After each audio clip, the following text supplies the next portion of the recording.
I think I haven't tried any of these foods yet because they look unfamiliar, so I'm more excited to try them out. Yeah. But here we have panganan, hantak, burha. Here we have Sulu native coffee, turul, sati, baulu, ja. Then here sasagun, lara lara, which is really colorful, pastel, junay. Then in the back we have pananglag. I'm not sure if I'm pronouncing everything correctly. And piangang. Oh, nakapangalan naman para sa yung manok. Oh my God. Nakakatuwa yung manok nila kasi parang floral arrangement na may manok sa loob. Ang tawag dyan, presentation. Yeah, that's a nice presentation. O, tanong naman natin ang ating mga base. Joel, ano yung tinitikman mo dyan ngayon? Hindi ko po alam yung tawag ito, pero matamis siya, tsaka crunchy. Matamis at parang siyang Parang dessert. noodles na matamis. Yun, Deep parang fried. miss. Crunchy siya eh, no? Crunchy. Ano naman yan, Tommy? Yung parang dark. Ano po, durol? Durol ata nakita ko. Pero ito yung una kong kinuha. Kasi What's the taste? parang kalamay na rice cake na masarap. Basta matamis po, parang ganun. Okay. Ikaw, Kenneth. John. Parang sweet tooth kayo ah. Yung kinakain ko katulad ni Tommy, akala ko po chocolate cake. Hindi pala, pero parang lasang ube.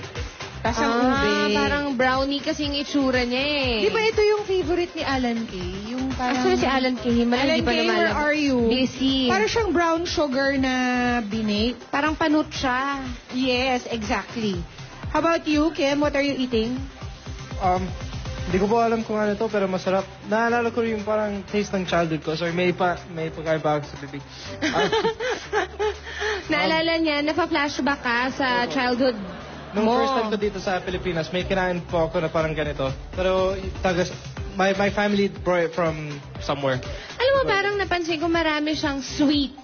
Maraming Delicacies. sweet delicacies. At saka meron siyang version ng empanada. Correct. Ikaw, Kenneth. Sa akin po itong burha. Opo. Ano siya, parang biskuit? Opo, parang pistachio po. Biscuit. Ganun. Parang biskuit. Opo. O, ikaw na bahala kay Miggy. Nakasapin ko pa ba ito? Usapin mo. Ano na try mo, Miggy? Ayoko na, nadala na ako dyan. Ito po, Miss Pia, para siyang calamares. Pero, para lang po, pero chocolate siya. Opo, pero hindi siya Ay, calamares. yung itsura. Okay. Sabi ko, paano naging Ikaw, Maureen, what have you tried? I'm trying the same thing. It doesn't look like a calamari. It's maybe like a small pretzel or something. Parang pretzel na matamis. Like something. So, matamis din siya. No, parang marami, nakakarami yung matamis kaysa dun sa savory. At syempre, mas sumasarap pa yan pag may Coca-Cola. Guys, try nyo. Ayun na si Alan Kay. Alan Kay, parang panot siya ba yung small na brown? Andito, halika dito. Halika rito. Nandito, pumukhang panot siya. O, habang titikman to ni Alan Kay, para simulan na tayong ipasyal, let's call on Noor Shaira Ventura.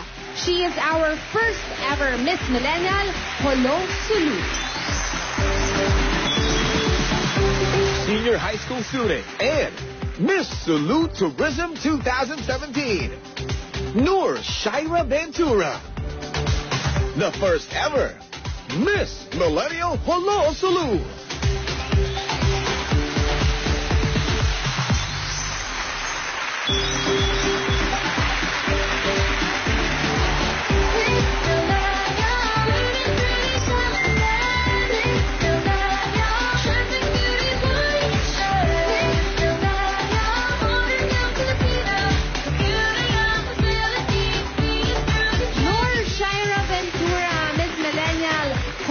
Sulu. Hello, good morning. Hello po. Good morning po, mga Dabarkads. Noor or Shaira? Shaira, kamusta naman ang biyahe mo? Paano ba pumunta ng... Was it a long flight? Kasi Parang never pa kami malayo-layo. nakapuntang Hulo Sulu. Paano ba makapunta sa Hulo? So, from Manila po, pupunta po ng Zamboanga City by air. Okay. 1 hour and 20 minutes po. Okay. And from Zamboanga City to Sulu, bale yung gateway po is Hulo, dun po mag-land. For Okay. example, yung pwede pong regular na barko lang, 8 hours, fast craft, 4 hours. From Zamboanga, okay. Yes po, and pwede Meron pong bang by aeroplano. land? From Zamboanga? Wala. Ano lang po, By water po, lang. water. talaga. Opo. Pag regular na barko po is 8 hours. Grabe. Pwede rin pong oras aeroplano. pa. Pwede rin pong aeroplano. 20 to 25 minutes. Oh, okay. Papuntang Hulo. The adventure begins in the journey pa lamang. Kami talaga, di pa kami nakakapunta ng Hulo. Ano sa tingin mo ang pinaka-importanting malaman ng mga Dabbercats tungkol sa Hulo Sulu? Well, ang importanteng malaman po ng mga Dabbercats tungkol sa Sulu is kung gaano ito kaganda, yung undiscovered beauty ng Sulu. Kailangan nyo po yun maranasan, ma-experience. Kung ano po yung na-experience namin doon, kailangan nyo po yun ma-experience kasi sobrang ganda po ng Sulu. Sobra. Sinasabi ko po sa inyo. Saka feeling namin, Shaira, ibang-iba siya talaga. Yung mga dala mo palang na pasalubong, hindi na talaga kami pamilyar eh. Opo. So kakaiba siya talaga. Yung kultura niya, I'm sure the way it looks will be totally different. Mamaya, i-explain mo sa amin yung mga pagkain na Opo. dala mo. Pero sa ngayon, ipasyal mo muna kami sa Hulo. Shaira, go ahead. Okay? Ayan, mga Dabbercats. Tara, Karina kamo, magpasyal kita. Hulo Sulu! Allahu Akbar, Allahu Akbar. Allahu Akbar,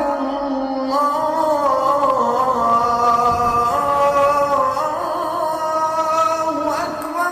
Assalamualaikum mga Dabbercats! Hindi lang po sa history and culture mayaman ang Sulu, kung hindi, marami din po kayong madidiscover dito tulad ng white sand beaches at maraming masasarap na pagkain. Kaya tara na sa ganda ng Sulu!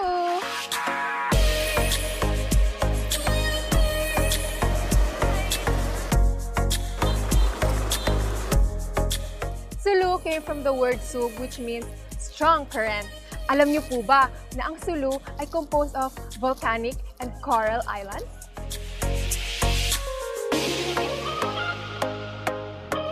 Dahil malawak ang Sulu Sea, masagana ito sa mga seafoods. Ayan. Tara na mga Dabbercats, kumaon kita. #SuluFoodTrip. Ito po tayo ngayon sa Darul Jambangan kung saan nakatayo ang unang palasyo ng Sultan of Sulu centuries ago. Dito rin po nakalibing ang pamilya ng unang sultan ng Sulu katulad ni Dayang-Dayang Piandaw, ang kauna-unahang Muslim na babae na nag-aral sa ibang bansa.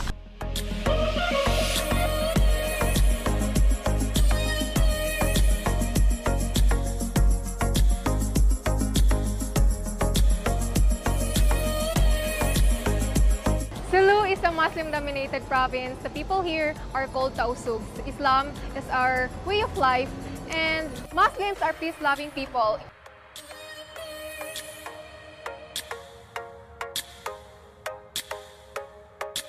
Isa sa mga paboritong pagkain ng mga Tausug ang chicken pianggang na hinahanda tuwing may espesyal na okasyon. Kaya iluluto po natin yun ngayon kasama si Ate Mai.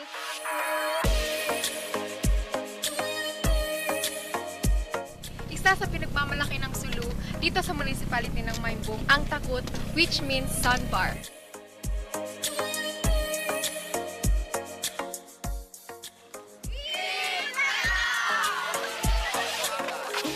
From the land of the current and mother of pearls, I am Nurshaira Dam Ventura, your Miss Millennial Sulu 2018. Ang ganda, Shaira. Sana makarating din kami doon. Yes. This is a start, mabuti at pinapakita mo sa amin yung namimiss namin by not going. Opo, yun po talaga yung namimiss niya sa Sulu. Yun, sobrang ganda po talaga ng Sulu. Ang ganda ng mga beaches, white sand beaches talaga. Marami na bang mga resorts that welcome tourists? Yes po. Open na po ang mga namin doon, ang mga tourist spots namin. Okay. And I believe Maureen wants to ask a question. Maureen? Because I've never been to Holo Sulu. What's the one place that you recommend I go first? Well, I recommend po yung Takut Sandbar. Kasi po, yan yung sinasabi mo na hindi ka pa nakakapunta. Opo, naririnig ko po siya. Alam ko po na sobrang ganda niya. Nung nakapunta po ako kahit po... Nung nag-shoot kayo, doon mo siya napuntahan. Opo, doon ko siya napuntahan kasi medyo malayo po kasi siya sa Holo. Sa Holo po kasi ako, nakastay. Tapos, doon po sa Takot Sandbar, kapag nasa yung sa bridge, sobrang ganda po kapag tumitingin ka po sa paligid mo. Ang daming starfish. Grabe, yung mga hindi pa nagagalaw na mga coral reefs po. Sobrang ganda po talaga. At may crystal clear na water. At second din po yung Rahmat Beach Dive Resort. Meron po ditong mga iba't ibang activities tulad ng kayaking, snorkeling. Yan. Yeah. Grabe! Grabe, sobrang ganda po. Kahit po hindi ka pa nakakapunta sa malalim na part, nakakita mo na yung mga isda dyan sa sobrang sobrang linis. At yung mga coral reefs nandyan lang. Ibig sabihin, buhay na buhay yung marine life. Yes. Untouched. Correct. Untouched. At saka yung Sulu Provincial Capital, maganda siya, Instagrammable siya kasi may park. At maganda yung mga, yung paligid, may mga puno, may fountain. Isa siyang park actually, yung Sulu Provincial Capital namin. Kahit yung tricycle nila ang ganda. Opo. IG worthy. Colorful. Shaira, when going to a Muslim-dominated place, ano ba dapat yung alalahanin ng mga tao? Well, just respect lang po. Respect lang po yung culture namin, kung ano po yung beliefs namin, yun po. Kailangan ba magdamit kami ng maayos-ayos? Okay lang naman po yung kung ano lang po yung gusto nyong damit, pero Okay lang. para po maiwasan lang natin yung Gulo. Hindi naman po yung gulo. Disrespectful. Yung disrespect po. Parang makisabay na lang din po tayo sa Thank you po for giving me the opportunity na i-showcase ang ganda ng Sulu. Maraming salamat din sa mga kababayan ni Shaira na sinamahan tayo today. Thank you guys for traveling all that way. Ang Miss Millennial Philippines ay hatid po sa atin ng Pride with fabric conditioner. Ituloy ang bango with Pride. Vitamilk, balik bote, feels good. Nescafe Creamy White, mas masarap ang buhay pag walang pait. Mas masarap bumangon pag may Nescafe Creamy White. Philippine Airlines, fly the way you deserve with PAL. Enjoy free baggage allowance, in-flight meals or snacks, and heartfelt service at surprisingly affordable fares. Coca-Cola, lahat ng kainan mas sumasarap with Coca-Cola dahil kahit anong pagkain plus Coke, #forever bagay talaga. At tatanggap pa si Shaira ng gift packs from Potency, the beauty of immunity. At para mas makilala niyo pa ang Holo Sulu, follow Shaira on all her social media accounts. Shaira, please invite all our Dabbercats to visit your province. So, mga Dabbercats, ina-encourage ko po kayo na bisitahin ang aking Sulu. Sobrang ganda po nito. Kahit po once napuntahan nyo, babalik-balikan nyo po. Hindi kayo magsasawa dito. Yan po. Maraming salamat po. Ganda-ganda ni Shaira. Thank you po. Thank you so much. Yung sotol, flowers for you. Thank you po.